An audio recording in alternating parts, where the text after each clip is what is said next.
I'm a 30-year-old woman, and for most of my life, I was the quiet one in my family. Not shy exactly, I had friends, I held jobs, I lived a pretty normal life, but in family settings, I was always the one setting the table, helping with cleanup, keeping my voice low, while everyone else filled the room with noise. My sister Vivienne was the opposite, 2 years older than me and always the star. If there was a birthday party, she was the one making a speech. If someone brought up an achievement, she had a bigger one.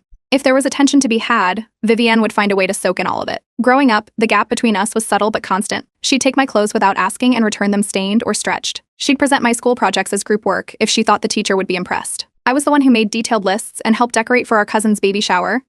She was the one who took photos next to the cake and got thanked for putting it all together. My parents always laughed it off. They'd say things like, Vivienne's just a bit much, but her heart's in the right place. Or don't take it so seriously, you know how your sister is. I studied graphic design in college, supported myself with freelance projects, and picked up a job at a local craft store to keep things steady. I wasn't flashy. I didn't throw parties or post curated photos online, but I worked hard and built a small client base on word of mouth alone. Vivienne, meanwhile, landed a job in corporate marketing before I even graduated. Within 2 years, she was managing teams, flying to conferences, and throwing themed brunches in her apartment that looked like something off a lifestyle blog. Our parents bragged about her promotions, her new car, the catered birthday parties she threw for their dog. Still, I didn't mind. She loved the spotlight. I didn't care for it. But then came the engagement party. Vivienne's best friend was getting engaged, and she wanted the whole thing to look Instagram-worthy. She called me one afternoon and asked if I could help her with some of the visual elements, signage, table pieces, small things, she said. When I asked about a budget, she laughed. Oh, come on. It's just for fun. And it'll be great for your portfolio. That's how she pitched it. A favor? Sure, but one that would get my name out there. So I said yes. For 2 weeks straight, I worked after shifts and into the night. I designed custom calligraphy for the welcome boards and drink menus. I hand-painted wooden signs for each table, matching the exact blush and sage color scheme Vivienne had picked.